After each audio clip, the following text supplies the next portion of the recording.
14.5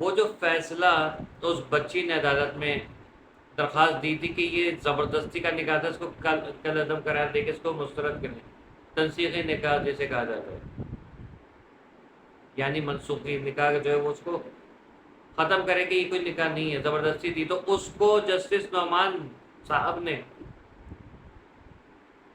ایک صفحے کے اوپر، مطلب آپ دیکھ لیجیے کہ ان کا کیا معیار ہوگا کہ ایک صفحے پہ آپ نے آرڈر جاری کر دیا کہ نہیں نہیں یہ نکاح جو ہے وہ جائز ہے۔ سر برا نہیں مانیے گا، اگر یہ 14 سال کی بچی آپ کی ہوتی تب شاید جائز ہو سکتا تھا۔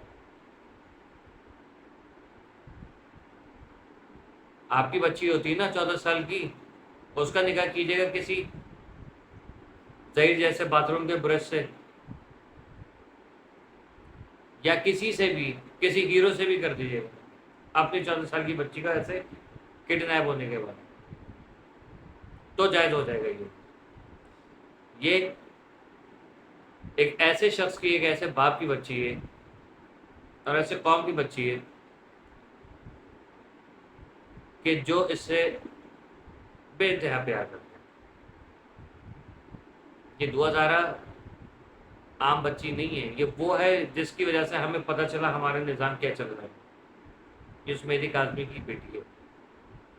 ہو سکتا ہے لوگ کہیں آپ نام کیوں لے رہے ہیں، لیکن نام لینا پڑا ہے بھائی، تاکہ لوگ کو یاد دلائیں، اور لوگ ان لوگوں کے اوپر تو لعنت ہے بہت بڑی جو نیچے بکواسیں کر رہے ہوتے ہیں کہ مذاق اڑا رہے ہیں، ابھی تک مذاق اڑا رہے ہیں، نہ عقل نہ شکل، جو شاید ایسا لگتا ہے کہ دماغ سے پیدل فارغ۔ خیر، جبران ناصر اور مہدی علی کاظمی صاحب اس کے اوپر کام کر رہے ہیں، انشاءاللہ انہوں نے میرے خیال میں کل اس کے اوپر فائل کریں گے کیس، اور اللہ کرے یہ جلد از جلد جو ہے وہ وائنڈ اپ ہو۔ اب میں آپ کو ایک چیز بتاؤں، نیگلیجنسی آف سب لوگ، نااہلی، سب کی نااہلی، اگر عدالت میں ایک بندہ پیش ہو رہا تھا، جیسے میں نے آپ سے 3 سال پہلے بھی بات کی تھی، عدالت میں ایک بندہ اگر پیش ہو رہا تھا تو اسی کی جب ناقابل ضمانت گرفتاری کے وارنٹ جاری ہوئے ہیں تو اس کو کیوں نہیں آپ نے اریسٹ کیا؟ باقی خود آ جاتے مچھلی جال میں۔ عجیب قسم کا یہاں پر ماحول ایک سجایا گیا کہ نہیں، جب تک پورے نہیں آ جائیں گے تب تک اریسٹ نہیں کریں گے۔ یار کیا ہو گیا آپ لوگ؟ نکاح خان تھا، نکاح خان نے کہا تھا کہ میں نے نکاح کرایا ہی نہیں، اس کے بیانات آج بھی موجود ہیں، اور جب نکاح خان کہہ رہے کہ میں نے نکاح ہی نہیں کرایا، سب کچھ ڈرامہ تھا یہ، تو جج صاحب نے کس برتے پہ یہ جو جھوٹا گندا گھٹیا فیصلہ دیا ہے؟ ان کو فوری طور پہ برطرف کیا جائے اور ان کے خلاف کارروائی کی جائے، کیونکہ یہ عدالتیں نہیں ہیں، عدالتوں کا معیار یہ نہیں ہے۔ ان کے بینک اکاؤنٹ چیک کیے جائیں، کن تاریخوں میں ان کے سیلری سے ایکسٹرا آرڈینری پیسے آئے، ذرا وہ بھی چیک کیے جائیں، اور یقیناً پیسے کھا کے انہوں نے یہ بیان دی، یہ سارا فیصلہ دیا ہے، ورنہ کوئی ہوش میں رہ کے یہ فیصلہ نہیں دے سکتا۔ یا تو لفافہ پہنچ گیا، یا پھر یہ کہ بس جلدی جلدی۔ ہمیں یاد ہے بہت اچھے طریقے سے کہ ایک جج صاحب تھے جو اس پہ بہت جلدی فیصلہ، مطلب ہو چکا تھا، سب کچھ ہو چکا تھا،